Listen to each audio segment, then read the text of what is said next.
Good morning, everyone. I'm CA Mehak Arora, your moderator for the session today.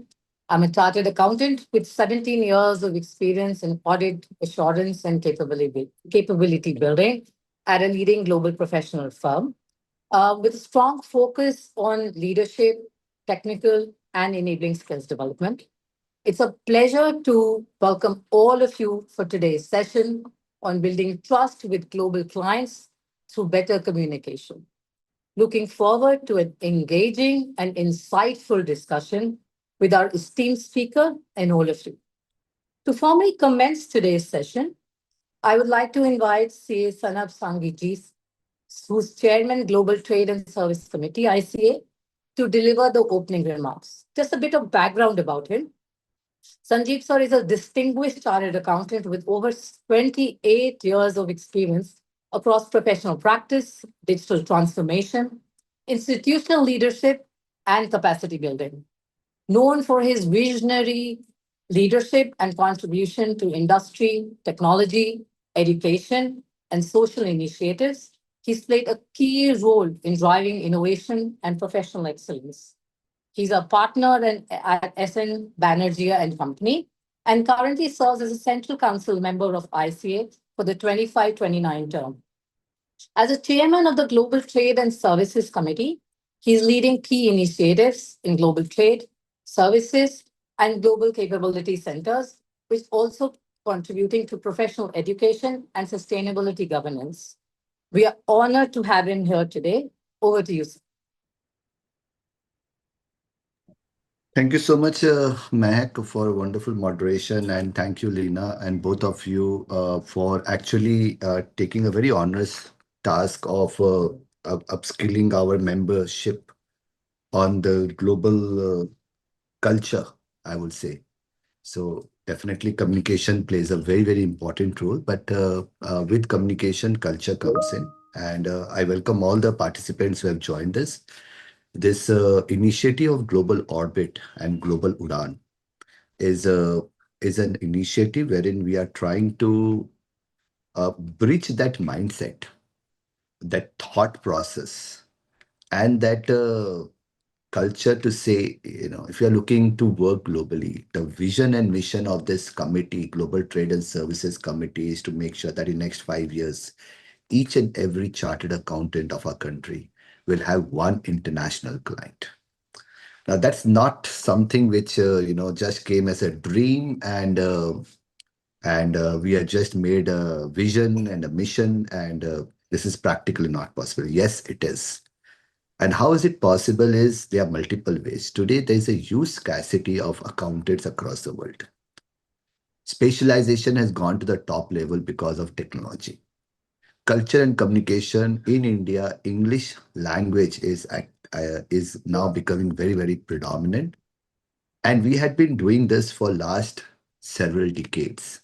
We were known for software. Now we are going to be known for financial services and accounting. The third important thing is that we all have got clients for whom we are working today in India. So maybe we have 50 clients to 500 to 5,000 clients. If we can make one of our existing client global, make our local client global, we have a global client. And that's the thought process we are trying to build in. For that, there are multiple things which we need to work upon. One, we need to be ready.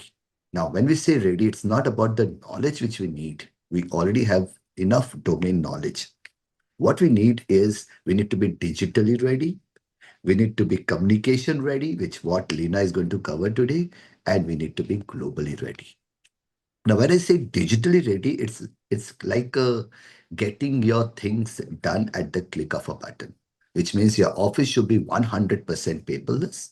You can work anytime from anywhere. You can manage your team anytime from anywhere. Look at each and every line which I'm speaking and try to work on that direction. Make sure that you can work anytime from anywhere. You can manage your team anytime from anywhere, and you can have 100% paperless office with complete security, complete certifications. So if you're working for US, then you should know the law of the land. You should know the software and the certification which you want to work upon. And last but not the least, again, I'm touching on the subject which Rina is going to cover, is networking. And when you go and meet people across the world, communication plays a very, very important role. When you go and look into the eyes of your client, which you are going to work upon, that trust in your eyes to say, well, I'm going to experiment and explore, or I know the subject and I will deliver with a wow experience. Now that makes a difference. So that is only possible when you are into that particular industry and you are actually working on it. It's not about saying to a client to say that, yes, if you give me the work, I learn on it, I'll work on it, I'll evolve on it, and then I will make it work for you. Nobody wants to do in today's world experiment. It's about that communication of ownership, communication of trust, communication of integrity, communication of dependability, wherein they feel secured. They feel that if they are sharing their client, they are sharing the data of the client, and they're sharing the ownership of the client with you. They have that complete faith and trust, so we can depend on them, we can communicate with them. And communication is not about just talking in English or talking in a language which that country is. Communication is about how you make them feel very relevant, very important, and how you can meet each and every discussions which is happening with them. So if you are getting and sitting into the conference which they are doing, make sure that you send a meeting notes back to them of what you have discussed, with the action points, with the deliverables, with the timelines. I always say one word: commitment is the ultimate thing in this entire thought process. And the next important thing is clarity. And all of these together, when you understand 100% of what the client is expecting from you, and you deliver it back to them and take their feedback, that, sir, this is what you have asked me to do. This is what I've done in the defined time zone and the defined timeline. And this is exactly what you were looking for. But we still look forward to understand that are we missing something? That brings that confidence. That brings that ownership, and that brings that culture wherein we say, sir, if we are committed 5 p.m., it cannot be 5:01, should be 4:59. And all of this needs to be communicated with your work, with your actions, with your words, with the way you handle things. All of these are a one single objective which we need to achieve together to really get to that level where we can go forward and say we are a global accountant. We can account for worldwide clients. We can work on developing strategies. We can work upon helping them grow their business, setting up their offices in multiple countries, understanding the tax structure, understanding the structuring, understanding and doing the valuation, getting them funding, and actually doing all the compliances and the processes which are very much required for them to go global. So this is just few thoughts which I wanted to share, but very, very happy to listen to the conversation which both Mahek and Lena is going to take forward. Thank you so much for this wonderful audience, and we look forward for more such discussions going forward. Thank you so much. Thank you, sir, for this insightful address and for really sharing your valuable perspectives with us. Show your experience, your thoughts on the profession, on innovation, and how we actually grow were very meaningful. And I'm sure it will be appreciated by everyone present here. We are grateful for your time and for your guidance. And now it's my pleasure to introduce to all of you Lena Parekh. She is an accomplished professional in people operations, in learning and development, and organizational leadership, who brings in about 10 years of experience in internal audit as well. Currently, she is people operations manager at MyCP1. She has empowered over a whooping 1,000 accounting professionals through training, mentorship, and leadership initiatives. She's a chartered accountant and an alumnus of actually IIM Kozhikode. She brings in a strong blend of strategic insight, operational expertise, and people-centric leadership. With prior experience with PwC and Reliance, she brings in valuable industry perspective and a lot of practical experience, hands-on experience. So in today's session, she will share insights on communication and relationship building. across different stages of client engagement. When you acquire a client to retaining long-term partnerships, this session will cover aspects around cultural understanding, effective communication beyond language frequency that Sanjeev sir just mentioned as well, confidence in your interaction, a customer relationship mindset, and a balance between AI driven efficiency and the human connection. So please join me in warmly welcome Leena Parekh for today's session. Over to you, Leena. Good morning, everyone. Thank you so much, Sanjeev sir, for giving us this opportunity. I'm glad that I could attend that synergy meet, and because of that, I am here.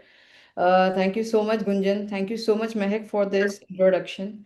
And sir, what you said is absolutely right. Our Indian CAs can actually conquer the world, and we have already started doing it. India is becoming the hub of outsourcing world.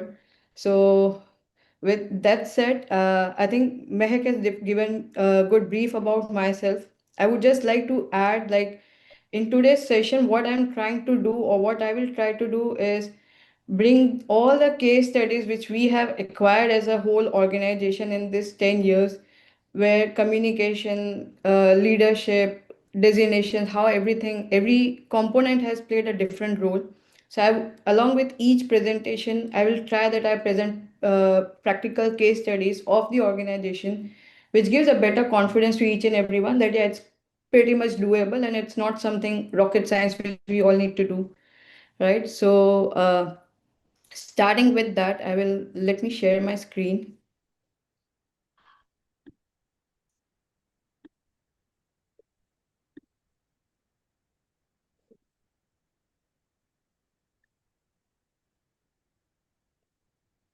Yes.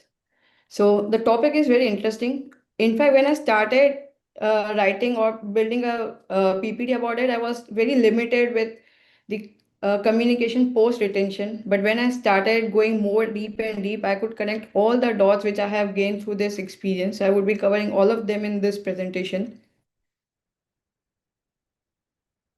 So global relationship, cultural intelligence, customer centricity, human connection.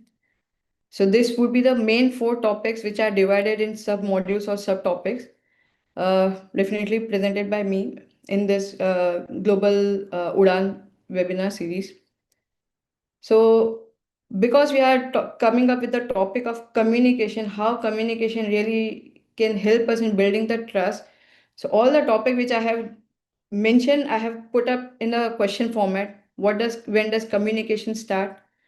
What we should communicate to client, whether cross-cultural understanding is required, whether what global designations like CP and EA communicates, understanding and managing client expectation. What as a Indian CA we need to communicate internally? What as an Indian CA now we need to do something extra? Like whether communication and definitely fluency on English language are same. AI tools, whether with the help of AI tools, is it okay if I'm not good in communication? And what are the key takeaways? So honestly, I didn't mention anything in this PPT. I thought I'll ask the feedback from team members, I mean from my fellow colleagues, and then I'll update it.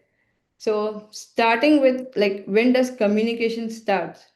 So when we are going for a global platform, it's not that the communication only starts when we are sending an email, when we are approaching them through LinkedIn, when we are doing a verbal communication. It starts much before our first conversation. So global clients do form an opinion through our digital presence, which includes our website, LinkedIn visibility, social media activity, leadership content which is being there, which is being posted on the LinkedIn and other different social media platform, testimonials and case studies, which is a very strong certification of our efforts which we are putting, which gives a great confidence to the clients, professional branding. So in this, few of the points which I would like to highlight is when we say website presence, everyone know, but having the transparency of what I can do, what value I can present, what is the credibility of my organization. So if I say One of the very important aspect of outsourcing is data security. If my website communicates that I am ISO certified, if my website communicates that data security, all this important steps has been taken where it means no phone, no paper policy, right? Whatever my experience is, whatever number of my clients I have, number of team members who are working with me, the area where we have been delivering for a long time. So this expertise needs to be very clearly communicated. Just to again give an understanding, in our organization, we are actually working with the accounting firms and CPA firms. So we are more in B2B and very less in B2C. So when we go there, it's very clearly visible that my target audience is CPA and accounting firms. That gives a connect to my clients that, okay, my CP or this client, this professional knows each and every challenges of an accounting firm. They know each and every challenges what we face. So they will be able to give a solution to me. They will understand what all different challenges they have faced with other clients and they would have able to give the solution. So this digital presence makes lot of difference. When we put a testimony of the client, if we can take a permission from our client and if we mention their name, it gives a much more better impact instead of probably just writing a CPA from a specific state, right? So having name of the client on the website as a testimony makes a lot of difference. So getting that trust adds a lot of value on our presence. Apart from that, apart from just a digital presentation, as an organization or as a upcoming as an CA, when we are planning to enter into the global firm, or if you have already entered and now if you want to scale up, so physical presence make lot of difference.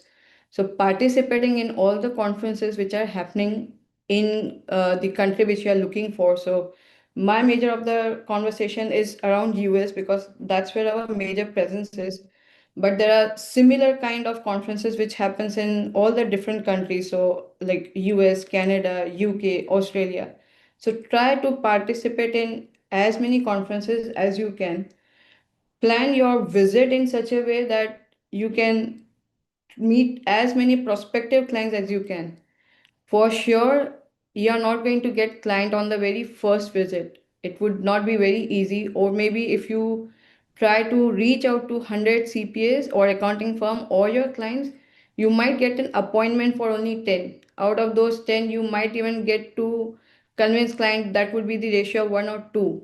But definitely we need to be consistent. We need to keep on putting our efforts, and surely the moment we get a start, we would be able to deliver it, right? So yes, as we said before, even we get an opportunity to go and connect with the client in person or through a verbal or written communication, our digital presence and our physical presence do communicate a lot, that what this organization is, what this professional is, what all experience and knowledge he brings with him or her. So that helps to that gives a confidence, that gives a start for a client that, okay, at least I can start a conversation with him or her for the future needs. Now, very important is like, what should we communicate to clients?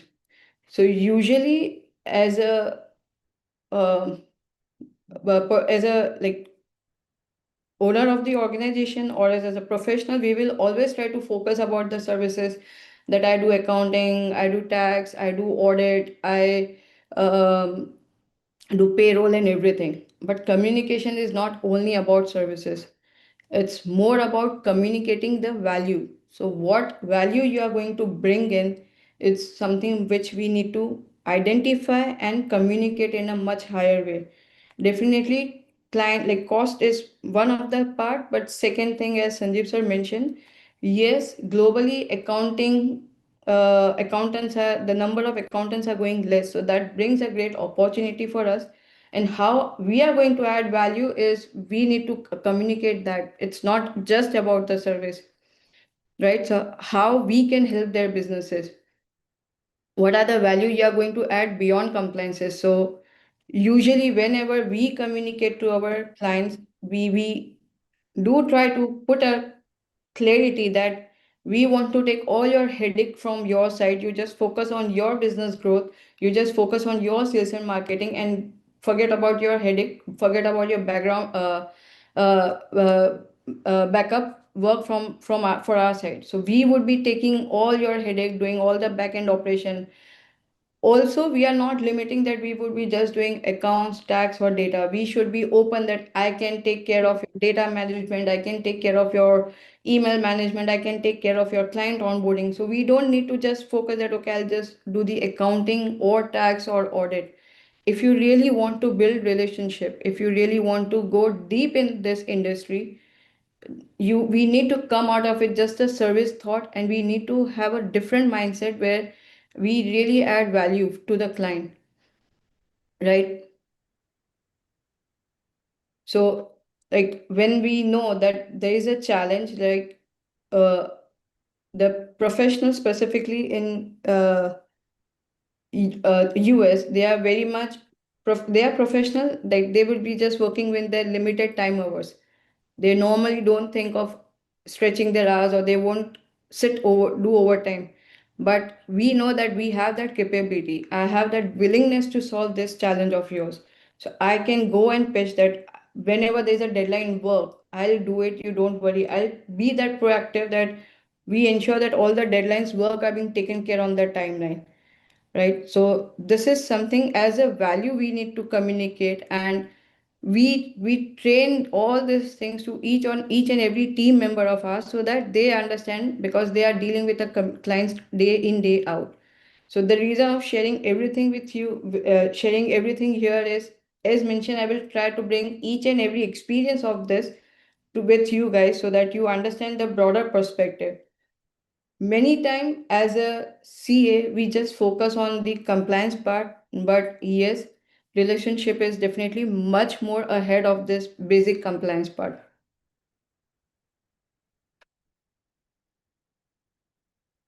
Again, in accounting industry, there are different industries where the client focuses.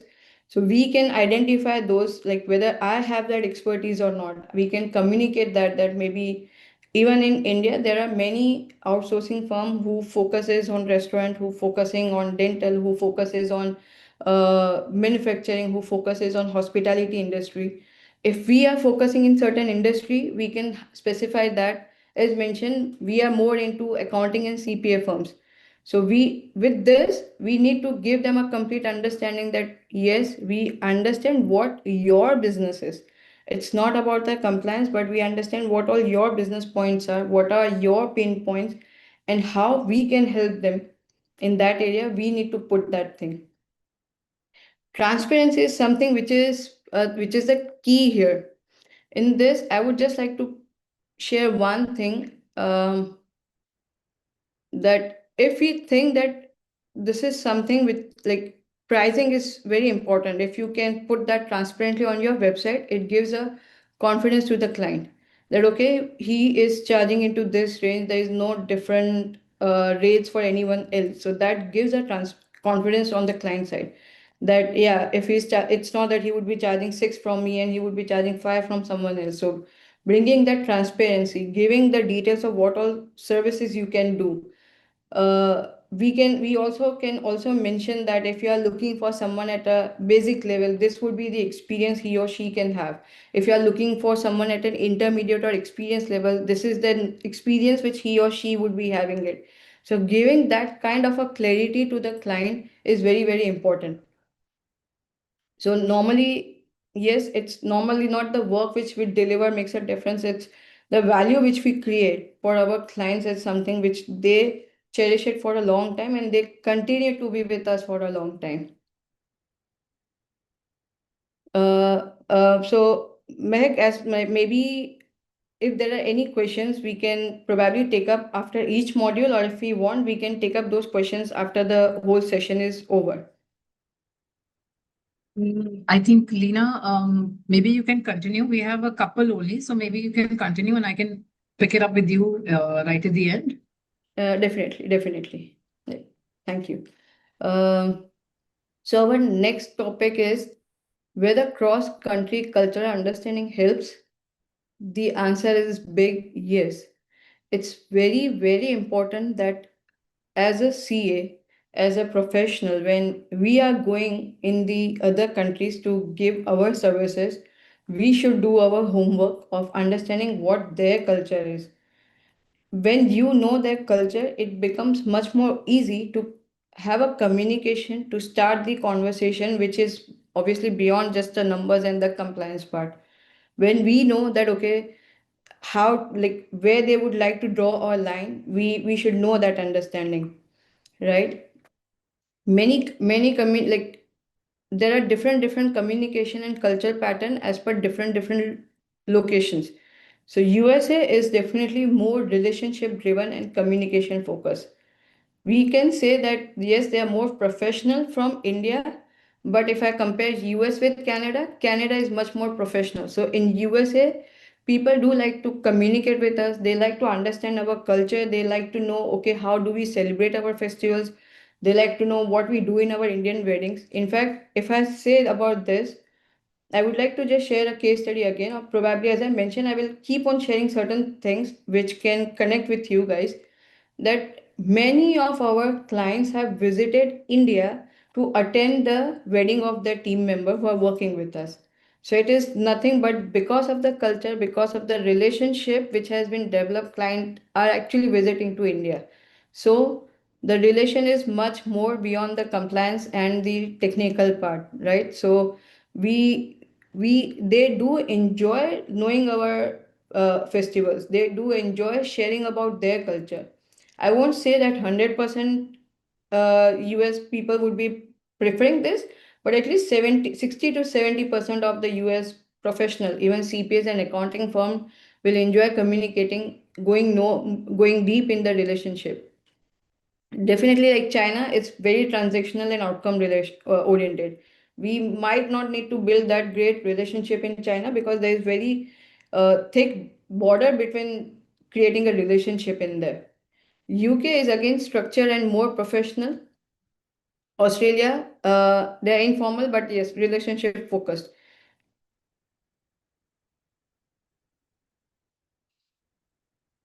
Now, to give an example, even when we try to connect with someone, even in India as well, the moment we understand that, okay, you are from probably from certain part of India, and if you know, and like, so I'm from the northern side, and if someone is from the southern side, if I know any point of the southern culture, and if I start making a conversation, that that opens the platform for us that okay, we can have much more discussion just beyond the formal conversation which is happening. So even when we are going into webinars or seminars, we should discuss about this so that ice is break and the conversation starts much more beyond this.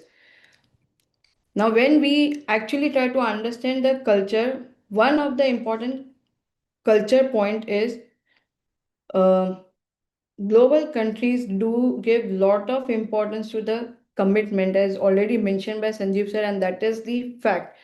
They in India, maybe to certain extent, not for everyone, but in certain situation, it is okay to break the commitment or to delay the deadline. But in US, it is completely a big no, that they would never appreciate that if you don't deliver as per the commitment. So what we should do, we should proactively inform that uh, we are being working, we are reviewing this, and it looks like this data might not be completed in this given deadline. But this update should also be given well in advance. If we have a deadline of completing work at 5, and if we say at 4:30, it will not make any sense. I should communicate this in well in advance, probably a day or two in advance, right? Because for them, time commitment is a big point where they would like to continue. Even on the personal side, if they visit to someone's place, they if the invite time is of 7, everyone would be there by 7. Unlike in India, it's okay to be late. So we normally say that yeah, it is Indian standard time, but in US, this is not the culture, or in global countries, this is not the culture. If you have a professional appointment, and even if you are late by 5 to 10 minutes, you will lose that opportunity. So if you are planning to visit to US or Canada or any other country, and if you have an appointment, make sure we are there well before time. Even the 5 minutes delay can cost us a lot. We can lose that opportunity, and we might get opportunity maybe a week or 10 days, after a week or 10 days. And in India, it's still okay that we will sit in office, we'll wait for the owner to meet us, and they will also meet us. But in US, this is not the situation. Second, on the culture side, they, as a professional, they are very much open in asking the question if they don't understand anything or if they are not clear in anything. However, in India, we have observed, especially because even I am a chartered accountant, and because I have been working with more than 2000 professionals, so we do observe that as an Indian professional or maybe as an Indian culture, we don't like to ask questions. We normally feel that okay, I will figure it out. Like if I have not understood, let's not ask it. Let it be as it is. I will figure it out. But no, this does impact the quality of the work. So we do get a lot of challenges from the client side that you are not asking questions at the right time. It gives an assumption that okay, you understood everything, and when you need to deliver, you are not able to deliver it. So in US or in other countries, if they are not clear, they will ask questions upfrontly. They will make the conversation. They are very open in submitting their views and opinions. Wherein in India, we usually don't use that as a option. We normally don't share our opinion, or we normally don't share our views upfrontly until unless someone asks us. So there are a lot of cultural understanding which needs to be taken before you go into any country.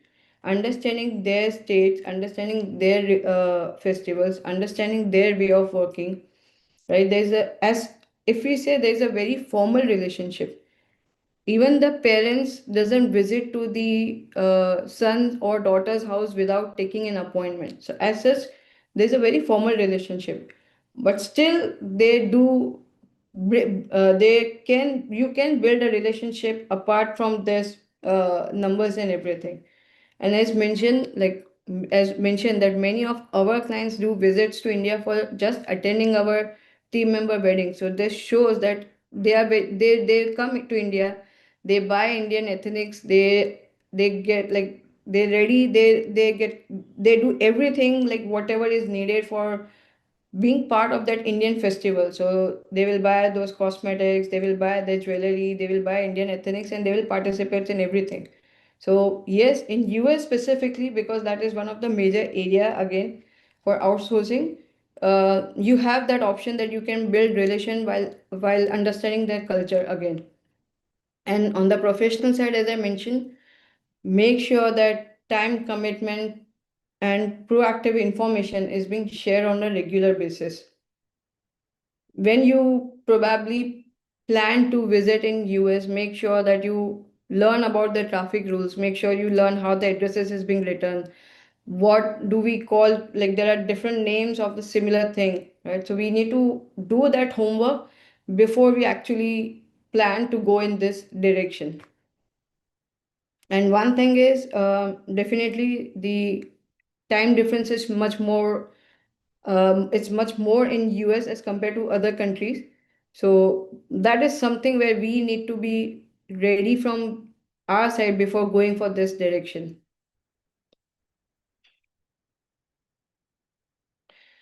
Now, very important point. What does this global designation like US CPA and EA? EA is enrolled agent. What does this communicate? So being a CA, definitely we have a very upper edge on all the technical aspects. So no doubt in that. But if we plan to go in a country which is out of India, it would be advisable that you try to take a designation which is pertaining to their region or their country, because this certification do communicate our credibility and trust, right? So what happens is when you mention in your uh, designation that I am an enrolled agent, anyone who wants to go for a tax outsourcing services, they will give a first option to an enrolled agent and then to anyone else. So if you're starting, like specifically doing enrolled agent is pretty much easy as compared to CPA. CPA is definitely a lengthy course. It's a time consuming, it's an investment for sure. As in CA, it won't be as difficult for us because we have cleared the CA exam. So you can easily clear CPA exam in 1 year and you can have this designation. Enrolled agent for us, for CA, it's not even more than 2 or 3 months of a task.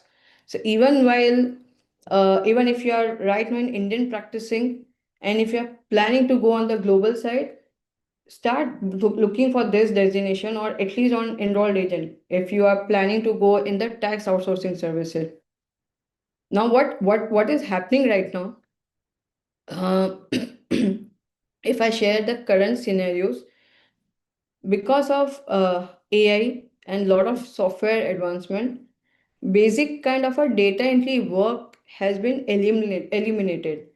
What we are observing is that right now clients are looking for someone who is more experienced, who has much more better work understanding, and who can deliver at a higher level. So maybe with the growing competition and with the like AI, help of AI, basic data entry task has been eliminated. So as a CA, we should not be targeting to go in an area like where we would be just targeting that, okay, I just get a basic bookkeeping clients or basic data entry clients. Though that market is actually getting over, right? So now as a CA, what we should focus is where we can go and add value at a bigger level and not at a basic level or the below level of the pyramid. And with our experience and with the designation of E and CPA, that will definitely give you an edge. Now, whatever requirements we are getting, they are specifically mentioning that we would be looking for someone who is an enrolled agent. We would be looking for someone with us who is a US CPA. So this designation will play a major role for us to enter and cater that market in a bigger level. So yes, as I mentioned, that up to intermediate level of work, without this designation, things can still work out. And maybe initially we can still enter the market, and as and when we get an opportunity of working on the clients directly, along with that, start taking designations. Or maybe you can partner with someone who has experience in this industry again, and then both of like we can create a team and then we can go into the market and get more clients on this side. So yes, no doubt that Indian CAs can, like, there's no doubt that yes, we can do everything on the technical side. But when we know the laws of US tax, when we know how the accounting and auditing is happening in US, that will give a better understanding, and having that designation will give you a better trust and credibility. So yes, with this designation, chances of working with a client at a higher level is much more easier. So yes, they even communicate much more before we begin communicating. So even in our situation, with the moment when we say that I'm in charter accountant, a lot of conversation just happens around it, or maybe a lot of conversation is eliminated that okay, he's a CA or she's a CA, they would be able to take care of my accounts properly, so they don't need to think about much. Similarly, like if you are going for UK, ACCA is obviously there, so we can think of the global designation if we are entering to their territory. So in the meantime, you create a base for yourself, but we can also start working on this designation. Now, one of the very important aspect of communication is to go more deep and understand what client is expecting from us. So for that, we need to be ready before we even go and talk to client. We need to do that research. Okay, like obviously the way client will be looking on our website, on our social media platform, even we should do that homework that okay, what this client is into, what all different services these clients are giving, in what area these guys are focusing, right? And many time I have seen that challenges is not on the technical side, but challenges is on the expectation side, that we couldn't manage or we couldn't understand their expectation. So there is a big gap here. So specifically when someone is hiring at the senior level, they would like to they would like that there should be a clarity that okay, I know this thing, I can definitely work on this area, I can contribute in this. However, I will understand your process. I'll see what changes needs to be done or what I need to understand, and then I can start performing. So we need to give that clarity that okay, I do have an experience, but let me understand your process as well, because every client has their own process and we have to follow their process. It's not that we would be just going and plugging in our process. So in this, we have to follow their process. So it's very important that we understand their expectations very clearly. We ask right questions at a right time. What do you think? What would be the budgeted hours for this kind of a task? What do you expect me to do it? How do you want me to deliver it? Right? And many, very, very important that if this is being taken care from the starting itself, things will become much more easy. As an Indian, normally we make lot of assumptions. However, in specifically if I talk about US, there is no room for assumption. So if you're making any assumption, do communicate to the client that I think this is the data, and based on this would be done in this much time, right? So don't assume that client will understand that okay, इसमें इतना तो time लगना ही है. No, because we haven't understood their expectation and we are not even communicating our thought. So it is very important that client expectation is very, very important. Whenever you get a new client, do create your checklist that okay, these are the pointers which I should be knowing it before I go, and I need to take updates on these points. So the more and more clarity and the discussion you will do, the better understanding you will get from the client. At the same time, we should also clear our expectations as well, or we should also clearly update that okay, this is something where I might take some time, this is the area where I am even not sure, I will need your help. So being transparent is very, very important in this kind of a setup. So don't try to think that okay, I will manage something everything on my own. If we work with that mindset, and if we are not able to deliver, we might not get a second chance. So it is very important that we discuss things transparently. We tell them that okay, this is how the things will happen. This is the process which we are following. Let me know if you want me to follow some other process. So share your experience and understanding. Take their understanding and expectation, and then try to communicate that okay, this is how we would be doing it. Second is always try to probably under promise and over deliver instead of over promising and under delivering. Once this happens, we might not get options. So in this case, it will become very difficult, right? So yes, if the expectations are not set clearly, we will not be able to deliver as per the expectation. So if I don't know what is expected from me, I will not be able to meet their expectations.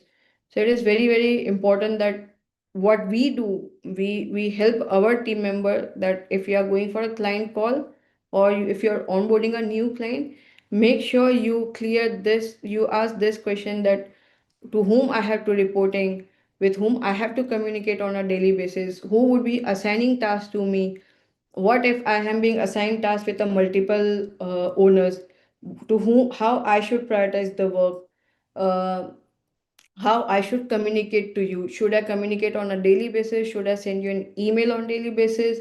So we ask them to get a clarity of the process which needs to be set. Many time it happens that client sends an escalation that I didn't got day start and day end email, right? So because the expectation, like the concerned person didn't took the expectation and we couldn't deliver it. So many times the escalations from the clients come from this angle, right?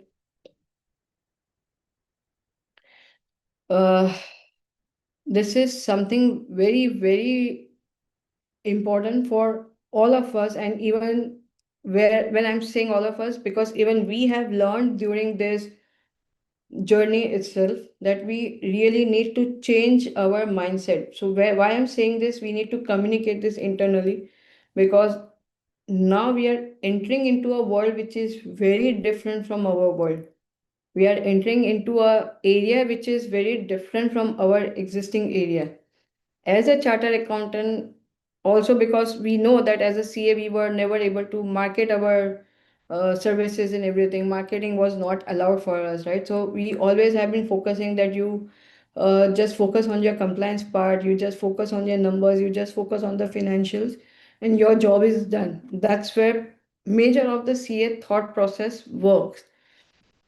But now, when we are planning to enter in this global market, or now when we have already entered into this global market, a very, very big mindset shift has to happen, and that communication needs to happen within ourselves. Now, my I'm just not an accountant, I'm a customer service personnel. If I give you an example, like in our organization, the designation or the department of our technical are not accounts, tax, and audit. The department name itself is customer success associate. Then it will have a different subdomains, accounts, tax, audit, or whatever. So we need to come out of that mindset that I'm just an accountant, I'm just a chartered accountant. My role is just to work around the numbers. No, now we need to think everything from the client perspective. What does my client want? Whether he just want me to focus on numbers, whether he wants me to take care of all other challenges, whether he wants me to be available till late, whether he wants me to take ownership. So every decision whatever we take has to be done keeping client in center, right? We need to communicate more and more, and maybe like whenever there is a if your client is from Florida, so try to research about the Florida state so that you can initiate a conversation, you can break the ice where you go more deep. So the way we say small talks, so we need to break that ice, that we go just beyond the technical numbers discussion and start discussing more on the other aspects. Second thing is we just don't need. So initially what happens is that we think that if I have completed my task, my job is done. And we normally keep on passing the ball into each other's code, that I didn't got a data, hence I have not completed the return filing. So that's a traditional typical mindset. But now when we are coming on this side, the mindset should be no. Even if I haven't received the data, returns are not filed, then my job is not done. Earlier, we think that because I didn't got the data, how I can file the return. So that's what we communicate, that my job is done because I didn't got the data. But whether the job is done, the answer is no. So what we should do, we should go and communicate that, hey, we are not getting the data. We should keep on following up. We should be involving all the like if there is a hierarchy, we should follow it and then involve the respective stakeholder as and when the situation comes. So we need to be proactive. We cannot just keep on saying that, okay, I didn't got the data, hence I haven't filed the return. Because if the deadline is crossed, when the CEO of the business come, when the partner of the business come, they will not just ask that, okay, you didn't got a data and you didn't file the return. That is not something they would be expecting from us. So bringing in respective stakeholder at a right time is very, very important, right? Many time what happens is, this is just a process which we are following and I'm sharing with you guys. So once we probably grow to a better number of clients, we have a separate client relationship team. So client and team advisory department is there, who connects with clients separately, because we are still on the technical side, we have tasks to do.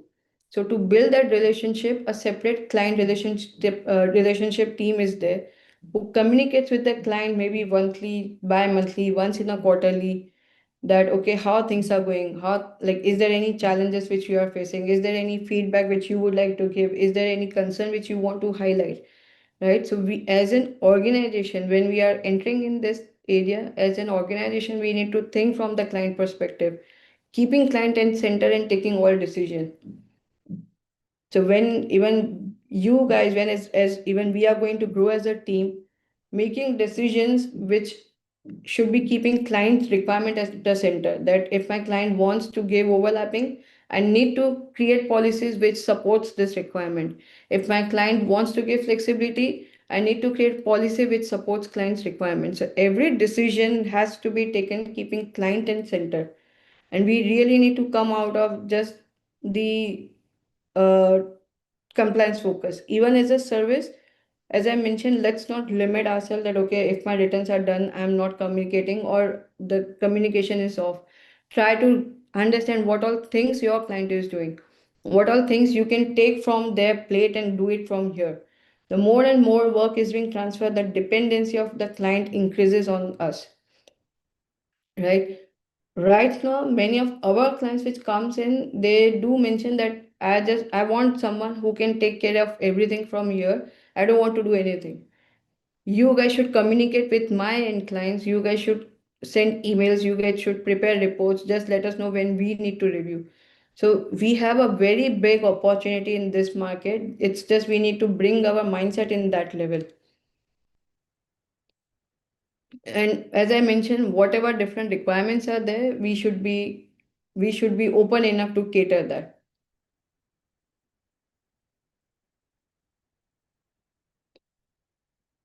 Now, it's very, very important that we take the ownership of the client and not the task. When I'm saying the ownership, for example, if we know there's a deadline task which client has to deliver, we shouldn't be waiting for our client to come and tell me that, hey, there's a deadline and you do it. We can take that ownership and do that extra hours and complete that task in that deadline or before the deadline, right? So taking that ownership is very, very important. When we know that the client have a end client meeting, so it's definitely my responsibility that I should communicate everything well in advance to my client so that he can go and communicate things fairly. Again, accountability is very important. So whenever we work, it's very important that we take that full responsibility of that client. We take that full ownership. We be proactive in communicating that, hey, I am available right now, I am done with the task which has been assigned, do let me know if you have anything else. If we are planning to even take a break or if we are planning to take a leave, inform them well in advance so that they can plan their work accordingly. If they are giving you certain work, don't try to uh, just linger it. If you think that, okay, I'm going to take a break, inform them so that they don't wait for our response on that side. So proactive communication is important. Second thing is, as in, like, especially this global market is pretty huge, so it is very important for you to understand what should be my next area of learning. So how we can do that is try to understand where does your client belongs to, what are the requirement he has as a business. Like there are indirect taxes, which is known as a SALT, state and local taxes. So if your CP or an accounting firm is in SALT or is giving these services, try to pick that area and learn like simultaneously. Try to read the law of that particular state, right? And whenever you get opportunity, go and communicate to your client that, hey, though I am being hired for a bookkeeping, but I have observed that you are also dealing in this different services like SALT. So I would like to be more value add in your organization. I would like to take more responsibility from you. I have done a research. I have learned about SALT of probably California state and local taxes. And this is something what I have understood. Let me know if I can get an opportunity of working with you on this project. Initially, if possible, you can let go certain hours of billing. We can say that I will not charge, but I would like to learn this. I would like to get an opportunity and I would like to be more value add in your organization. So that's how we can pick up those areas that, okay, maybe he's in this specific services, he is in this specific stage, he is more in non-international taxation. So what we should be doing it, see like where my client is belonging and what all other things are supporting related to that business, and try to go more deep and deep in that so that you can build more relationship with your client, you can be more value add in the client side, and dependency of client increases in this situation. So what we do, as I mentioned, that if our CPA firm uh, has, like, so in US, like we know that we pay income tax, direct income tax at 3 different states. So initially, my CPA normally hires us for a federal state returns, but we know that state returns are being filed simultaneously by my CPA. So what we in fact encourage our team member is that try to see from where major clients of your CPAs are coming from. Try to pick up that particular state, because in US all 50 states has their own different laws. You cannot learn each and every state law on your own. So we need to understand which should be my next area, and don't, like, this is a very vast topic, so like don't just limit yourself with just accounting, I mean bookkeeping, tax preparation, or just an audit. State and local taxes is very vast, merger and acquisition services is very vast there, uh, then acquisition. So there are very different services. Many clients just focus on the specific industry, so try to understand niche of that industry, understand that at what level my client's end client is standing, compare, make their mark, like report which is comparing to other competitors, give those kind of a report to your CPO or to your clients. Now understand, like, initially your client will not assign you each and every task. They will keep on adding the work profile based on how you are performing right now. If they have hired us for a basic bookkeeping, and if, like, we know we are much more capable of that, so start showcasing that in your work, that okay, it's not just a bookkeeping, I know how to do the financial closure, I know how to prepare the reports, I know how to do the ratio analysis, how to do the financial ledger scrutiny, so you can deliver above what has been asked from you. Start to show that proactiveness approach so that client believes that okay, he is not just a bookkeeper for me, or he is not just an accountant for me, he's much more for me. Right? So definitely, as I said, all this thing now, we never think that okay, even in India, when even I was in internal audit, if I never used to get a report, I used to just flag it that okay, I didn't got this, my job is done, as I mentioned. But now if I'm sitting on the other side of the table, now I realize that my job was not done. Right. So as working on the Indian side, working in the Indian practice, we do have that thought process. But now we are not just a accountant or an auditor or a tax guy, we are a customer service guy, or we are a service provider. So having that mindset is very, very important. Second thing is, we don't know for what reason my client will stay with me. At the same time, I don't know for what reason my client can leave me. If we take an example, like, even if we take a routine example, is if there is some service provider who is giving me a good service for consistently, and who is available for me at every now and then, that's how slowly and gradually that relation is built, and the trust is coming at the last. So trust is byproduct of all other things, like when you are consistently taking the ownership, when you are consistently giving a proactive approach, when you are consistently delivering a quality work, when you are consistently delivering things much more than needed, that's where the trust is built, that okay, now I know that if I give this task to this professional, he or she would be doing it completely right, and I don't need to redo anything else, I don't need to review anything again. So quality delivery consistently is very, very important. If I share again some of the case studies, there are people where clients just don't want to change them because the relationship which they have built. So client tells us upfrontly that okay, if he or she is not working in my project, I don't want to work. So when this happens, when this can happen in an organization, definitely that can be built by you guys as well when you are entering in this area. So we need to be that value add that we understand their process completely. How they are, what is the process when they get a document from a client? What is the process when they finish it? Where they do update it? How do they update it? What are the task update management software they are using? What all things I have to follow on a day in and day out basis? When we know everything of them, they get that confidence and trust on us. Even if we take an example that many times we go to certain restaurant where probably the quality of food is very nice, but ambience is not good. Like waiting is too much, but still we prefer to go. Why? Because the quality is main aspect for us. In certain cases, even if the quality of the food is not good, but still I like to go to that place. Why? Because the ambience is good, because the communication is good.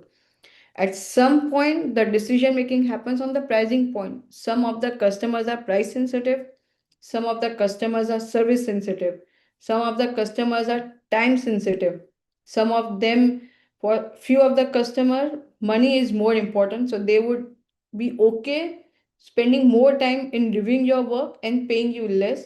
In some cases, quality is more important, so they would be okay to pay more, but they want a quality work, right? So we never know that our client will be with us for which reason, because every customer needs would be different. Even in today's case, and we mentioned, there are many people, as I said, that they don't want to change someone just because they have a very great trust on that. At the same time, even today, there are clients which looks for other opportunities because of pricing.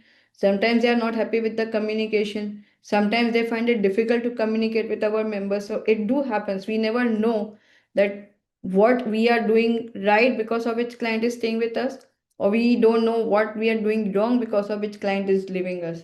So we really need to have a complete mindset. We should try to cater each and every customer needs. So once we are clear with this internal communication within ourselves, we would be much more strong. We would be much more stronger in communicating with the client externally. Now, as an Indian CA, when we are planning to enter here, as I said, technically we are very strong. We really did not need to worry on anything. The articleship experience and the training which we have received throughout our journey is a very strong base for us to enter in any market. So there is no challenge on doing the technical work. But what is needed from us is, or what as an Indian CA now we should focus is from shifting our mindset from being introvert to become more extrovert, or maybe more open and become more conversational. So again, we are very limited that okay, ye mera kaam ho gaya, this is done. But with the client, we have to open up. We need to keep on breaking the ice, where I can go in a conversation which is more than work, where I can discuss something which is not relating to professional aspect. I can say there's many of our colleagues in organization knows a lot of personal thing about the clients. So whatever would be happening in their life, clients are sharing with us, and whatever is happening in our team members' life, they would be sharing with them. So that's the relationship they have built up, right? So even they want that we should be above this technical thing, and we have to create a relationship. Now, as I mentioned, delivering a quality work is one of the strongest reason, but that is not the only reason for because of which client will continue for a longer time. If the relationship comes in, that becomes the more stronger reason for client that he should not leave us, or the client should not go to someone else. Right. So as mentioned, and I think many of us can relate to this, that we are not very comfortable in building that personal rapport on the professional side. On personal side, we have friends, but maybe on professional side, we would like to keep a very distance in making a further communication. But we need to come out of this and we have to be extrovert. We have to talk more about their family, their situation, the events which are happening in US, the or maybe in the other countries, maybe any disaster has happened, probably going and connecting with the client, checking what they are doing, hoping everything is fine. Like, so conversation needs to just go beyond work. It is very, very important for each one of us. If that is not done, if we don't build that comfort zone for client, we will not be able to build a relationship with the client. That comfort zone has to be created from our side. Usually what happens is, in fact, because we are dealing with a lot of accounting and CPA firm, they also try to create that comfort zone for us as well. So if they are doing it, let's take that opportunity. And if they are not doing it, we can build it. So they, in fact, will try to set the base of creating a conversation or opening up a conversation and like sharing your culture, sharing your experiences, where they share about their experiences. It is very, very important. And if they do have that courtesy that if you are sharing something, they will not just cut off the conversation very abruptly. Sometimes we do that, but those guys don't do it, right? So it's very important that we focus on this area. If this is not there, it can impact the vision which we are looking for. And second is, it is very important that we go well prepared. So there are a lot of software. So understanding the in accounting industry overview, maybe US, maybe UK, maybe Canada. So before you enter in this, do try to understand from all the aspect that what all regulatory bodies are there, how what all returns are being filed there, what are the forms they are being using, what are the payroll structure they have, what are the deductions, like we have PF and ESI, what all deductions are there, what all different softwares are being used in that country, what are the deadlines which are being done, in which service industry your clients are focusing more, what are their niche industries.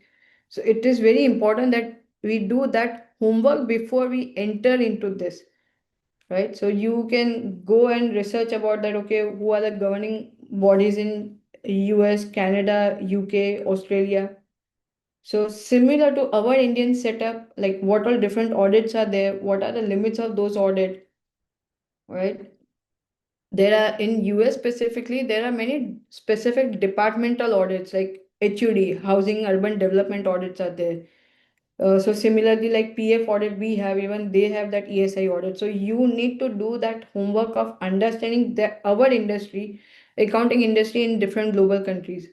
On the technical part, in fact, US is much, much more uh, technology oriented country. Like they have n number of software which they are using. So you need to see at least which are the major top 10 accounting software, top 10 tax software, top 10 audit software which are being used, data management software, task management software, communication software. So having that understanding is very important. Wherever possible, you can take software certification. So like for Xero, for QuickBooks, for Sage Intacct, you guys can take certificates from India. There are a lot of different certification which you can take simultaneously. So being well prepared in before entering is very important. And now why it is much more important? Because the competition is much more higher right now as compared to the time when we entered. We started this in 2015, so at that time it was like a white market, white paper. But now the competition is much more higher. Now, as even Sanjeev sir said, that experimenting would not be that appreciable. So you need to go well prepared before you start a conversation with the client. Second is there are few academics, or there are few companies which are taking practical training courses. So, for example, Invisor Global in southern part is taking they are giving a practical training courses for accounting. So they will make you ready before you even go on the client side. So taking such practical courses is very good. Second is iLead, which apart from giving an EA course, they're also conducting a separate practical training courses that how you should file 1040 using a different software. Right. I think even during the introduction, Mehak did mention, so she does take practical trainings for audit. So looking for such practical training courses and taking those courses will help you. Again, why? Not because we don't know. We understand the technicalities, we can understand the laws and everything very easily. But being ready with at least basic software will help you to deliver things at a much more faster level, at a better level, and also the quality of the work would be much more higher. So this is something which I would suggest that you guys can think of. And yes, foreign designation is anyways there. ACCA, CIA is someone who wants to focus on internal audit, on internal and SOX audit in US. US CPA is there. Enrolled agent is again a very easy and approachable designation which we can think of. So this is, yeah, this, as I mentioned, probably we need to have our mindset change from just a number conversation to informal conversation, openness and everything. So this is again, maybe it's a repetition.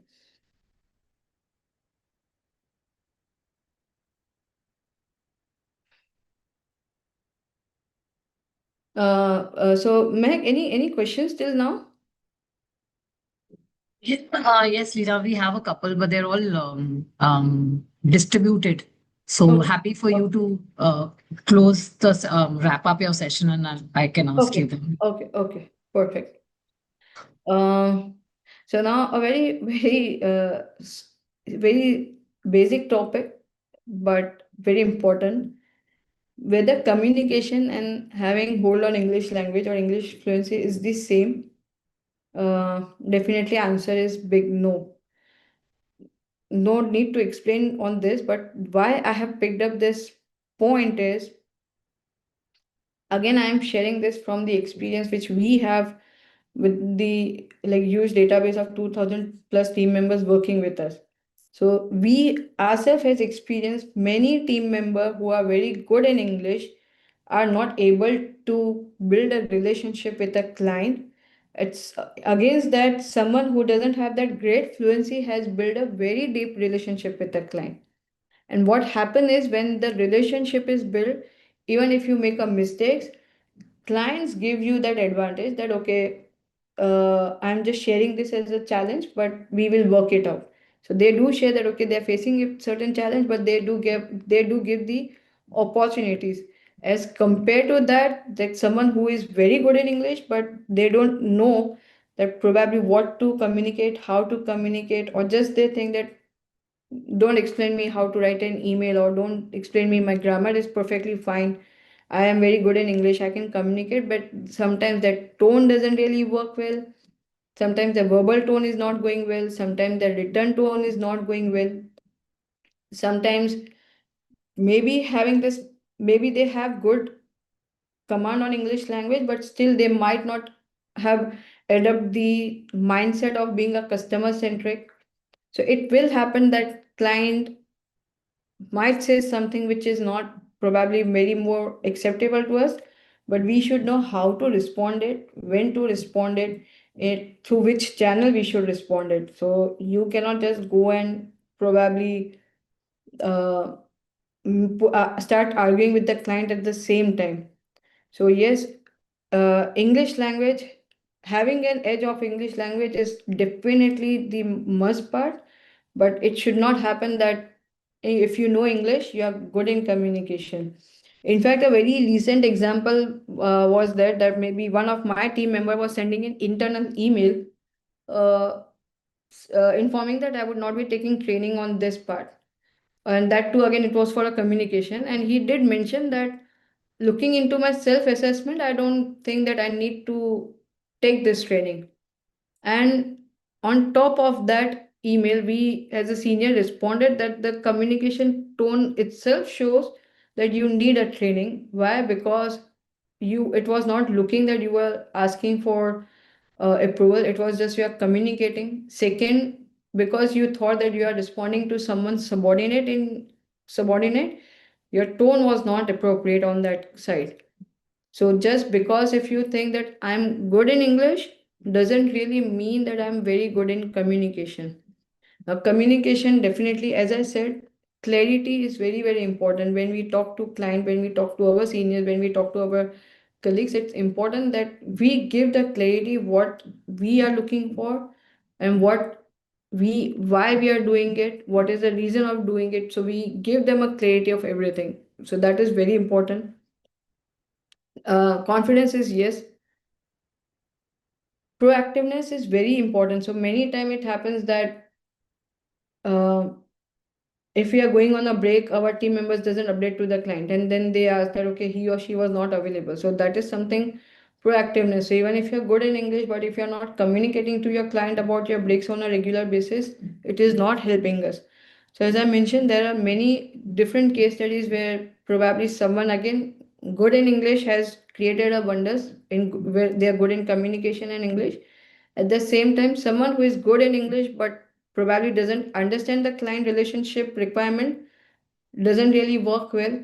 Someone who is not good in English language but they understand the client mindset, they understand the client centricity approach, they makes a wonder as well. So it's very, very different. Like client will not, and even when we communicate, client doesn't pinpoint that your sentence is not correct. They will not pinpoint that this sentence is not right. But yes, how we are communicating with them in the way that whether I'm keeping them updated on the regular basis, whether I'm informing them that things are going to work well in time or not, when I'm updating them that okay, when I'm going to take a leave probably in next month, so let us plan something well in advance. So keeping them updated for each and everything from the work perspective to personal availability, it's very, very important. So yes, communication and English are not the same thing. Um, Again, the point is with the help of AI tools, the need of effective communication has been eliminated. Again, the answer is no. So yes, AI tools, we should use AI tools. It is must. In fact, it is very efficient. So in fact, in today's time, if we don't use AI tools, it is not the right thing. But while using AI tools, we need to make sure that we read that email, we read that message, we read the content, we review it properly before we send or we communicate with anyone else, right? So even we are using ChatGPT or probably Claude or any other AI tool, it's very important how you should use it. So prompt engineering is something which we should learn before using it. So even if you are using ChatGPT for drafting an email, for sending a reply, it is very important that we give a correct context that hey, I am at this position. I have to respond this to the client or to my team member or to the management at this position. This is the context. I want the tone of the email to be strong. I want the tone of the email to be soft. I want the tone of the email to keep client, like to keep the appearance looks like client is right. I'm accepting my mistakes. So all this prompt engineering is very, very important when you use AI tools for communication. So yes, drafting an email has become very easy, but it has team member doesn't really see, or the like we normally don't read the tone of the conversation. So that makes a very clear cut visibility to the user that he has used chat gpt, and the connect is missing there. So even when we get an email, we also say that hey, for every time you don't need to send me this chat gpt email. So we don't want for every small thing you send me a big email. So even in that, the personal connect is missing. So it is not necessary that we need to use it completely. But yeah, at a point where you can save your time, you should definitely use it. But make sure you add your own emotional touch into that. Make sure that connect is still there on the email. So don't just completely rely on this. You need to give prompts 2 or 3 times, ensuring that the tone of the email is being set correctly, or the tone of the message, tone of the policies, everything is being set correctly. If this is not done, the conversation will actually end up being a mess. I'm also sharing a case study where few of our team members have used ChatGPT and sent an email. Now, in that email, client immediately responded us that, hey, you don't try to order me. Now, obviously, my intent was never to order a client. My intent was to request, but the tone of the email went in such a direction that client got offended. So we should use AI, but we should review it before sending it. We should be ensuring that my emotions of sending a communication is visible on the message whatever I'm giving, and at the receiving end as well, the same message is being received. So we need to do that exercise before sending all this communication using AI tools. I won't deny the fact that I haven't prepared this PPT using AI tool, but yeah, the pointers which I'm sharing is based on the experience which I have, right? Again, even when how we use ChatGPT is we don't give a prompt that prepare a PPT for this topic. I have given them my thoughts that okay, I want to divide this communication training in this 8 different segments because this is from my own experience, and then you create a PPT. So probably this is how you can also try to use that, like using AI effectively, so that the communication goes in a better way. So yes, Mehak, as I mentioned that I thought that probably I would be asking the key takeaway, but maybe I think you can ask that in a chat, and maybe if everyone who I think we are done here. So anyone who has a question, and if you guys would like to share your key takeaway, please feel free to share in this so I can understand whether the communication efforts which I am trying to put has been delivered in the right way or not. Thank you, Lena. So if you all could use the chat to mention your key takeaways, and meanwhile, we can jump to some questions, Lena, that we've got from the audience. So one question is, how do we go paperless? Kindly share some practical tips. Okay, so very good question. So what we do is whatever notes we are like whenever we are going for a training, whenever we are going for any client calls, we take all the notes in the computer itself. Second, now with the help of like AI tools like Fireflies or like even like Copilot and everything, like Zoom meeting, like notes taker, we take help of those AI tools so that everything is being taken care, notes are being prepared. I don't need to use pen and paper. So yes, in fact, even in our organization, many of the team member do tells us that we don't enjoy or we don't feel complete if we are not writing notes or if we are not preparing the task list in the diary.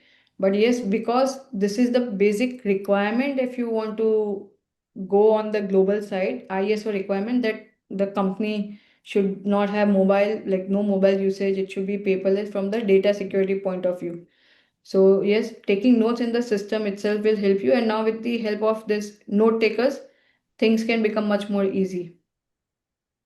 So Absolutely. for Thank you, us, it Lena. was difficult, but now things are becoming normalized for us as well. Absolutely. Thank you. That's really helpful. I think it's very important. And now all audits, mostly people are going digital.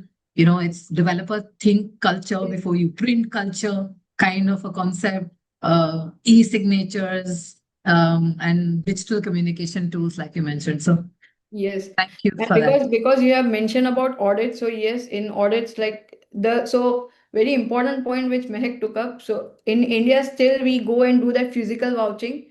In US or maybe in global, Yes. no one is doing it. So hardly there is any need for any of the professional to visit to the end client premises and do that physical verification, right? Absolutely.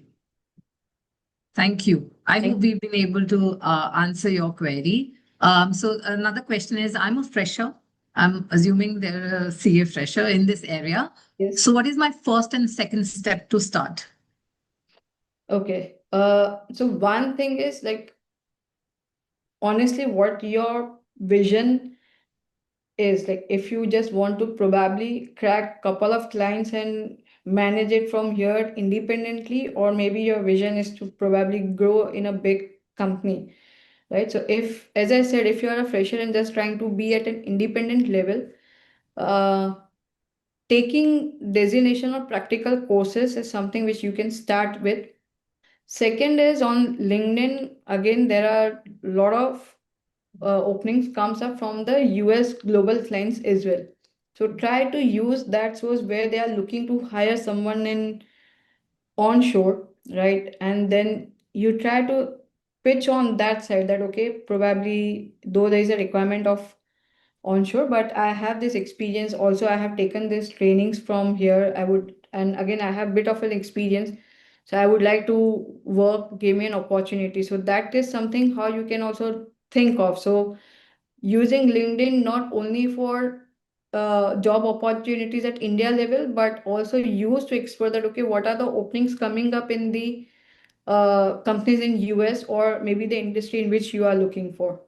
And if you are honestly planning to have a bigger vision, very, very important that you do visit to the country wherever you want to go and explore. There are a lot of seminars which keeps on happening. So having your physical presence there is very, very important. It makes a lot of difference.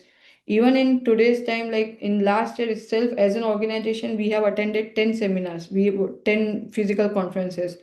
So this is something how you can start off, right?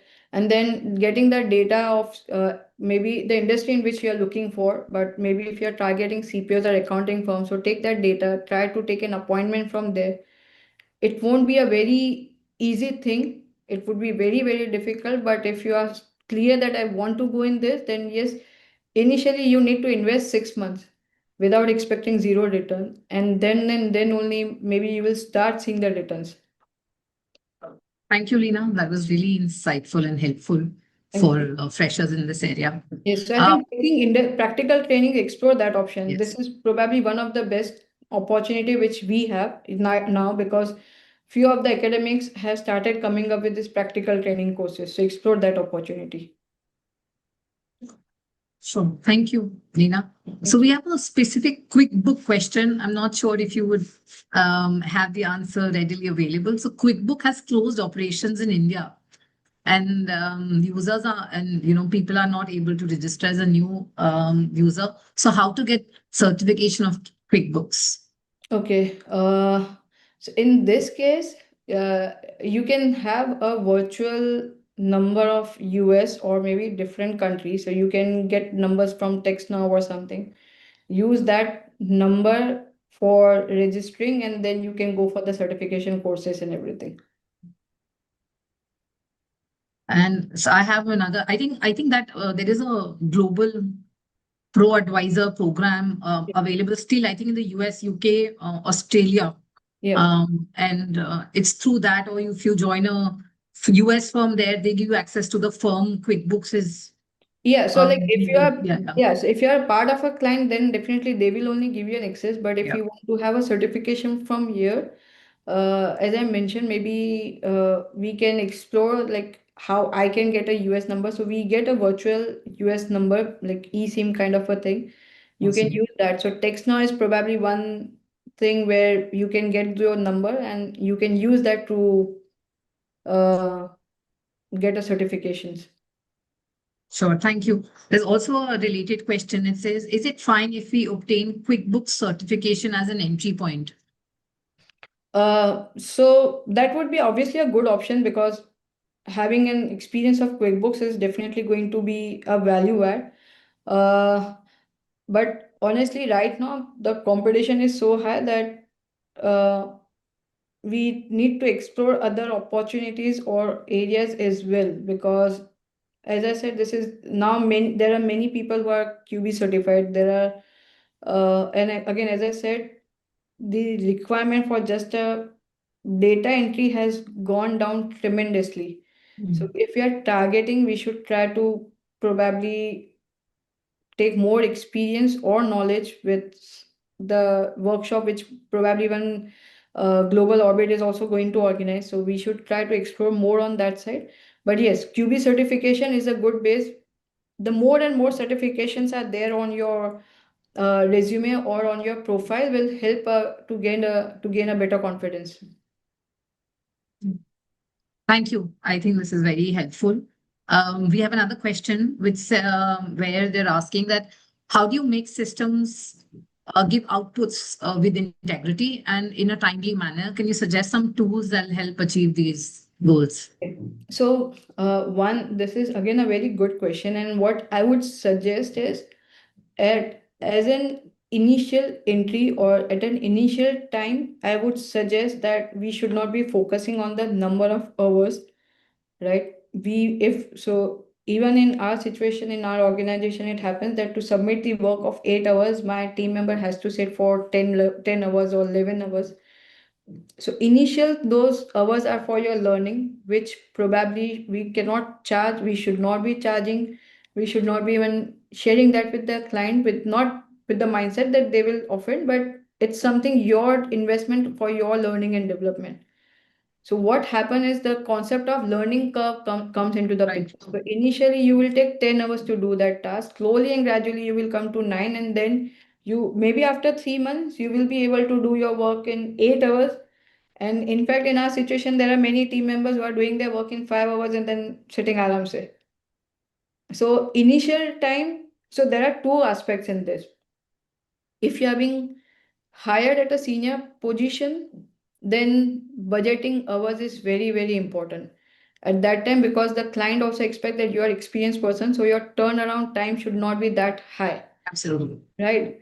And if you are already in experience, you also know that in this situation, this work is not going to get completed in this budgeted hours. So your experience definitely speaks that, and you can go and talk to your client saying that I have an understanding of the work, I have done this kind of a work, this will probably not get completed in this budgeted hours. I would appreciate if we can extend certain budget hours or give me True. some flexibility. I'll try that I don't overcharge, but based on my experience, I know that this will not happen in this many hours. So transparency and communicating your challenge to your client is important. But at a fresher level, we should not be concerned about this point, because it's an our learning and development time. So Right. that is something we need to put extra, we need to invest extra, so that, as I said, learning curve is always there. So after maybe couple of months, you will come back to the regular limiting hours. Absolutely. Thank you. I think it all boils down to, like you said, communicating transparently. And Yes. while you get some new, a fresher on board, organizations also have to think of having some budgets in place where they're not charging onto the client directly, Yes. but there is a learning curve, like you mentioned, to Yes. reach there, Yes. so that the client doesn't take the hit. Yes, yes, absolutely. Thank And you, Leena. again, with the help of AI and everything, if even for the basic task, if we charge more or if we ask for Yeah. extra hours, things will, like, the opportunity which we are getting can be missed. So true. So true. Thank you. So I have another question for you. Can you share an example of how communication has actually played a role in your client relationships, and how, if there is something that you can share with the audience? Okay, so there are few of the good case studies which I can share. So as I mentioned, there was a situation that one of our senior colleague was planning to leave, and we communicated that to the client that he wants to take an exit. So maybe we need to put a replacement. And client was clearly, it was a big no, that if he or she is leaving, I don't want to work with. I want him to be on my project, and that is for sure. And then to retain him, client gave us the opportunity and option that okay, if he wants, he can work from home. If he wants, he can work in a hybrid mode. He can work in a daytime, just be available for one day for the calls in the evening or late night. So this is the power of communication, which has helped in building a relationship. Second, if I say that, in fact, I can also mention that how communication has, or maybe not a proper communication, has helped us in losing our clients. So there has been instances where the timesheet which we submit to client, the details of the work which we submit to client, probably that was not filled up properly. And client has asked us immediately that how he has charged so many hours in this. So that is nothing but a communication. We were not doing in the right direction, right? So client has escalated that. We were about to lose that timesheet and client, but somehow we managed it. Second, as I mentioned, that in our organization, we have a separate team of client and team advisory, which plays the role of a like client relationship manager kind of a thing. So they handle all those clients. So technical team like us are working with the client day in, day out. We are definitely trying much more harder Right. to retain the clients, but they are also playing their role that regularly connecting and checking with the clients that okay, things are going well, any challenges with this team member, any point which you would like to appreciate, anything Right. which you would like to escalate. So this is how we are balancing on the communication side. And again, if clients are visiting to India for a team member's wedding, itself shows the testimony that what kind of a relation they have built because of a communication and technical work.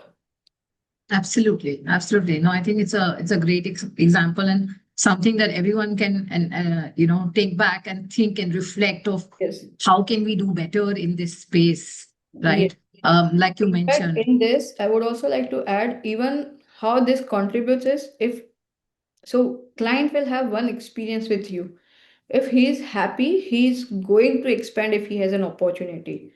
So we have a clients where probably 25, 30, 40 people are working for that one particular client in our organization. So how this happened is just because of that one person initially who started working, who delivered it the best from the quality point, who took more ownership, who took more Right. responsibility from the client, who gave confidence that don't worry, I'll manage everything. And with that confidence of consistent delivery, client said, okay, I would like to go for another team member. Then I would like to go for another. Then they expanded the domain from accounting, they hire for tax as well. Then they thought of going in audit as well.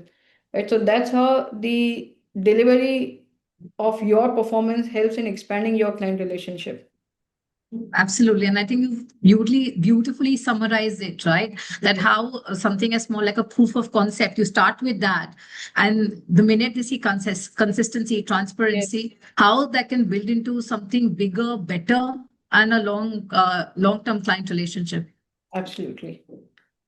Thank you. So another question, this is around, you had mentioned you had so much in your slide deck around cross-cultural. So what is the biggest cultural misunderstanding you've personally witnessed in your, in your communication with your international clients?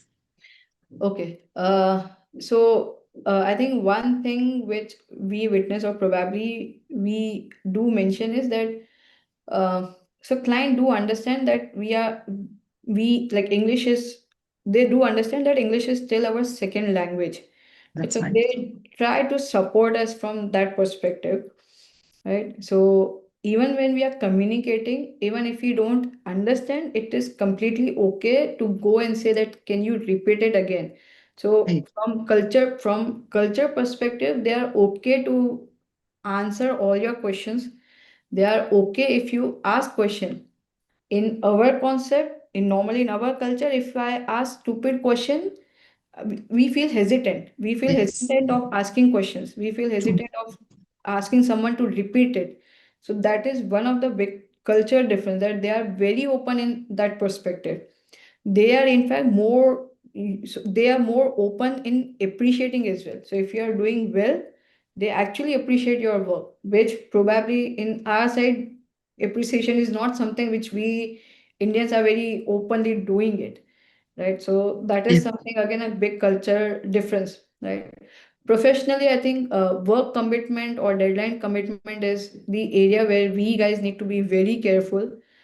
As I mentioned, in India, if we mention that it would be done by EOD, we Right. normally it would be okay even if it is not done, and we will keep an Yes. assumption that सामने वाले को जरूरत होगी तो वो पूछेगा. Right. So that's probably not the case with each and everyone, but I think 50% is in this Yes. category. And in US, that concept is not at all there. They will not even wait that why I should come and ask you. You told me that you will submit the work, Absolutely. have to submit. It's also about building trust, going back to Building what you trust. had Yes. covered in your slide deck. How do you build trust? And Sanjeev sir also mentioned, Yes. how do you meet your deadlines, your commitment, your word? If you've gone ahead and committed, you have to stick to it. And if not, then have timely communication to say, for so and so reason, there might be delays. I think that's very, very important. And third is like there people are very open to share. So again, there is no culture of sir and ma'am in US, Yes, right? In India, we absolutely. have that hierarchies that needs to be followed. So that is not the culture in US. And as because of this, everyone has a freedom of putting their thoughts, which is not very welcomed in India, right? So this is again another culture difference. Absolutely. No, thank you. This is very this is very helpful. We have another question which says, can you elaborate on client onboarding and managing them with the help of tools or systems so that we can build clients' trust? Any recommendations around that? So, definitely client onboarding is the key factor. So again, at the time of onboarding, how well you're prepared is the base which gives a trust to the client that okay, he's not coming like randomly. He's being well prepared. So there are, as I said, like there are checklists which you can prepare like having clarity of the basic aspect as well. What would be my work profile? To whom I should report? What if I get stuck at some point? Who would be the go-to person for me? Again, like on that system part, like what all software you use. So getting install those software and getting purchasing those softwares and installing in your system, right? During onboarding, giving them a confidence that there would be a complete data confidentiality aspect. Right. Like there is my office setup is such that there is no mobile usage, or there is no one can access to my premises without the security card. So giving all those updates to the client and asking all relevant questions during onboarding is very, very important. If the job description or if the scope is being defined, go through it, and if there is any question, make sure I ask that upfrontly. So even during onboarding itself, you can ask that, okay, probably in this written preparation or maybe in bookkeeping task or audit task, how many budgeted hours do you think? So we hesitate to ask those questions, Right. stating कि हम कैसे पूछे, but it is Absolutely. important. Normally, what happens if we don't do it and if we overcharge them immediately, initially their trust will go down. Yes, absolutely. So preparing this review checklist before onboarding a client is very, very important. And again, when you onboard a client, doing more of a research is important. Going probably checking on the personal social media platform, LinkedIn media, can again help you to connect in a better way. So maybe if your client has hobby of probably playing any sports or maybe art or anything, and if you can pick up that even during onboarding, that again helps you to make a conversation just beyond the formal setup. So that all those small things can help you for successful client onboarding. Sorry, thank you. And any tools that you recommend or you are aware of? So like normally, I think in the tool side, maybe like probably what kind of a tool I'm not able to So probably. any tools that are available for vendor onboarding to if you are Okay, so maybe it could there would also be be from a different tools, risk but management perspective as yeah, well. so in our case, because our own software has been developed, so we usually Okay. don't use, but yeah, In-house. we have our in-house, but yeah, there are a lot of like so Zoho is there. You can have Zoho tool. They have that client onboarding setup Yes. option available. So there are few good systems available. We can explore them. So So Zoho is there. Zoho is definitely there. okay. Thank you for that. Yeah. So another question is now this is in related to the AI piece that you had covered. Now, why do you think is emotional intelligence becoming more valuable in this AI era? Okay.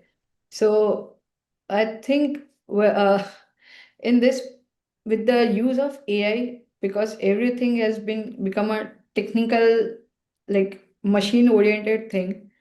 The only way you can honestly differentiate is where you have that emotional connect, emotional intelligence, where you have that one edge above the another one. So technically, both the professionals are delivering at the same level. Now, if the client has to take any call, right? Maybe on the cost cutting side, maybe selecting any one of the others. So probably having that emotional intelligence of going more deep, understanding what client pains are, what kind of a solution you can give. As I said, just thinking over and above this accounting and tax tasks, like the client has. So if you will talk to client in more detail, you will understand what all other pain points he or she Right. has. So even in the intro call, client might give you certain hints that I'm the only sole person. I have to manage each and everything, from doing everything from basic data entry to bookkeeping to recording the client's details, Right. updating client details, communicating them well in advance. So he is already giving you a brief that what challenges he is facing.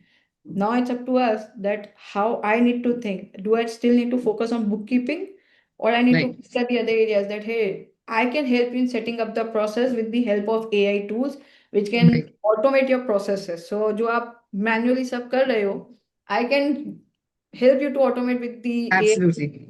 So that's where probably using AI in your favor can help you with this emotional perspective that, okay, I can understand, I have seen your other pains, which you are not telling me upfrontly. But Yeah. yeah, so my major of the time is into this paperwork and everything, updating Right. manual records. So nothing, but it's my pain point as a client. Absolutely.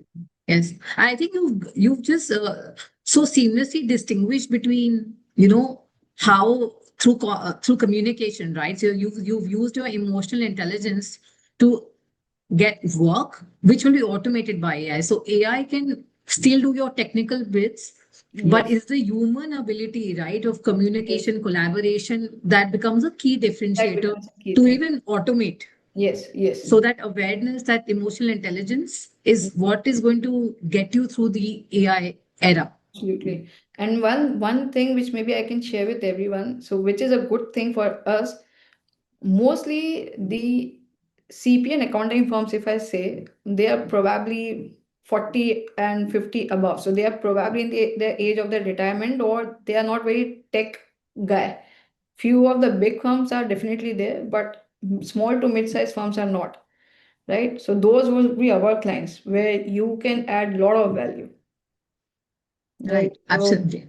So this is probably, as I said, that maybe because our major target is on US, so we know, and because we are working with US CP and accounting firms, so Right. we know that, okay, this is their challenging area, that all of them are probably at a retirement age or at a senior age. Right. So here, our understanding and making things much more easy for them helps, and it actually widens the scope much more beyond just accounting, tax, and audit. Absolutely. I hope everyone has, this is also, I think, a key takeaway of, where can we emphasize and channel our energies to in terms of the work that we are pitching for. Another question for you, Lena, is what communication mistakes commonly lead to losing clients? You mentioned earlier also, right, that there are, you had briefly touched upon it. So if you could elaborate on what can actually lead to losing a client. Getting a client is not easy at all. So Yes, so what can we losing do it. to prevent not to lose them?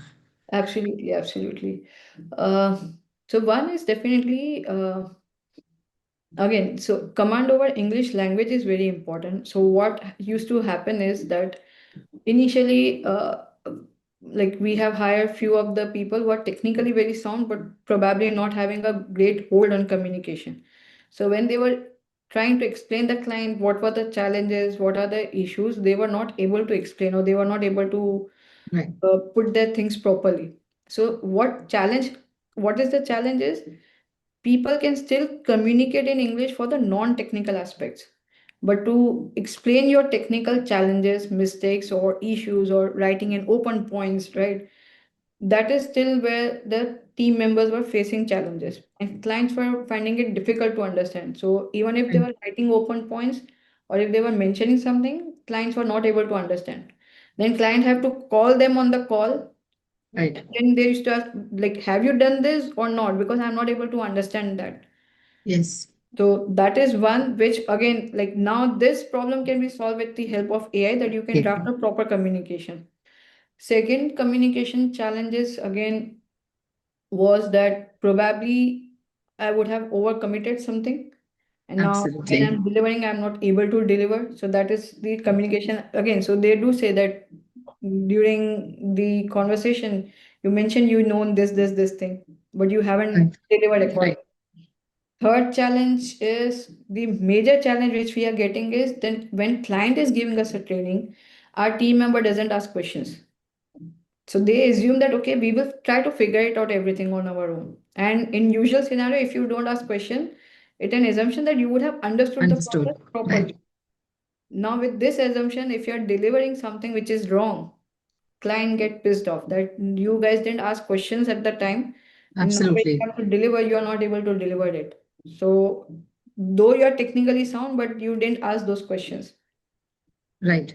Fourth is again when I said that taking breaks, taking leaves abruptly, or not communicating or informing them on the last moment are the challenges because of which again these are Right. communication challenges only. Right? Which again Absolutely. these are communication challenge which are linked with responsibility, ownership, proactiveness. So all these other qualities are the on the back end side. Absolutely. You didn't took responsibility of informing your client in advance that I would be taking a leave. So it's a two challenge, not only a communication but a responsibility. I say taking accountability, right? For Accountability, end of the day, right? for your for the task that has been Yes. assigned Yes. to you. So these are the like major areas where we see that it's a communication because of communication and other qualities, clients are either escalating or we are losing those. In fact, technically quality challenges are in fact less, still these challenges are more. Yeah, like you mentioned, right? I think technically, we've all been through rigorous, have either been through or are going through a Yeah, rigorous training process, yes, and hence that one step or that gap that we have with the rest of the world is how we effectively communicate, right? yes, Taking yes, ownership, like you mentioned, being proactive, yeah, not overpromising, not being unrealistic, acknowledging. I also feel we don't acknowledge, like yes, you mentioned in your yes. earlier in your deck.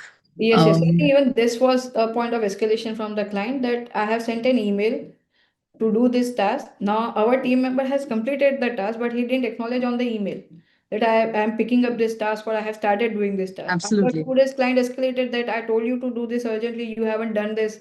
And absolutely. then we went and informed that no, we were already doing it. We are about to finish the task. So he was like, why you didn't inform me or why you didn't acknowledge that?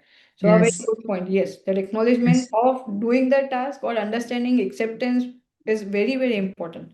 absolutely, absolutely. No, thank you. This is really, I think it's very, very insightful, very helpful, very practical in terms of, what you shared with all of us today. Now, how do you also feel if you talk from a AI perspective? What are the risks if you really heavily rely on AI in client communication? Like you had mentioned right now, you can draft an email and you can Yes. send it now, but there are a lot of risks. Can you Yes. help elaborate on that? Uh, so using AI tools for communication, I think one of the major risk is that again, as I mentioned, that the tone of the communication goes wrong if you really don't sense it, if you cannot really review it properly and you just send it without reviewing or read proofing it, that's a biggest risk which we have. Second, as mentioned, like if we are using AI generated emails, even the other person knows very clearly that okay, he has just used AI, and Right. like they also like sometimes gets fed up that why you are using. So AI normally cannot really build a non-formal until unless you keep on giving those prompts. So first prompt will always be a formal email communication, right? Absolutely. So in such cases, I think like very important is on the still on the tone of the email when I'm communicating, especially on the email side. For chat, again, AI cannot help us. Like it has to be the impromptu conversation which are happening Right. with the clients, right? Right. But for email, this is one of the thing. And again, using AI is can help you in a better way, but like there are many areas. So what happens is client has sent an email of one page appreciating my work, and I have just replied, okay, thank you so much. So that's the case study Yeah. of my organization only I'm sharing with you. Again, Okay. I could have used AI in drafting a proper response for Right. acknowledging the appreciation. So even client is putting so much of effort, getting personally involved and appreciating you for a good work, and you have just replied, Absolutely. okay, thank you so much. That's how we do. We just communicate in one liner. Like, yes. So I you think can we have to use be better at expressing yes, and acknowledging if someone's taken out so much time yes, to tell us we are good or even not so good. yeah. It's important to write more than a line of for Right. sure. And I think on the other technical side, use of AI is a bit more risky as compared on the communication side. Communication, if Right. you really review the content properly, I think you can still do it. And it would be my advice that don't just go with a single prompt. Probably you give couple of prompts and check the better version of it. And as mentioned, how we use AI is I don't give a prompt saying that this is the situation and draft an email. I'll give an email. I'll share each and every thought which I want in that email. And now Right. I'll ask him to redraft that in this tone. So that's how we use that AI tools. We just don't say that, okay, just draft an email. No, I do mention that, okay, I want to cover this point. Again, I'm replying at this position. So do ensure that dignity and everything is being taken care. Again, responding to client or internal, everything needs to be communicated so that AI can still understand what kind of a response needs to be sent. Absolutely. I think we can also not lose our authenticity. They'll understand it's from AI. There's no personal touch. Going back to what Yes, you pointed out earlier, right? yes, How do you build your lasting client relations? yes, They'll think we've not put in enough effort. So it yes. has to be a little more humane, Human, yes, a little more authentic. If, like you said, when they're talking, they understand how we talk. yes, So if our writing is very different from how we are talking, yes. then they'll feel the disconnect. They feel that disconnect. And again, like sometimes emails don't goes into an ordering which we normally cannot think of ordering to a client, but they perceive it in that way. So when we use Absolutely. AI, that becomes a common challenge. No. Thank you, Lena. This is really, really helpful. I think from a question perspective, that's a wrap.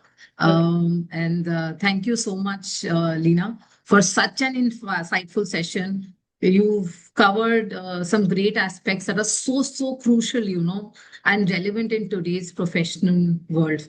So thank you for such an insightful session. I'd like to conclude now and sincerely also thank ICA and Sanjeev sir for giving me the opportunity to be part of this amazing session. Just to kind of wrap it up, we've discussed how communication goes really beyond language proficiency, right? We've explored the importance of communication through the client life cycle. We've covered cultural awareness in global interactions. How do you and focus on relationship building and a mindset transformation with, of course, balancing AI, right? That is the most talked about thing these days with the human connection and the critical role of how do you overall manage your client expectations. I think the key takeaway for me here is simple. Technical expertise may open doors, but communication, trust, and relationships create lasting success. Absolutely, absolutely. So I would really like to thank everyone for your participation and your engagement today, and wishing everyone a continued growth and success in your professional journey. Thank you, and I hope you have all a great day ahead and happy learning. Thank you. Thank you so much, Mehek, for being a great co-speaker with me. It was really great being part of this seminar and webinar. And thank you, everyone. ICAI Global, Sanjeev sir, everyone. Thank you, all the fellow members who have joined. I really Absolutely. hope that these 2 hours were something where you could at least take away something, which is which you can apply and implement in your practice, or in which can be helpful for taking your journey to the next level. But yes, again, try to understand the culture. Cultures are very different in different regions, so understanding their culture is very important. And using that in your communication helps to make things much more better. So yes, I think proactiveness, ownership, responsibility, I think this is something, the major part, and this is nothing but these are part of communication in a different segments. So yes, if you are responsible and if that is communicated through work, if you communicate verbally as well, it makes a lot of difference along with your work. So yes, that's how probably I would like to also sum up this thing. Great. Thank you, Leena. Thank you, everyone. And I hope you have a great day ahead. Thank you. Yeah. Happy Thank you. weekend coming up. Sure. Yeah. Bye. Bye.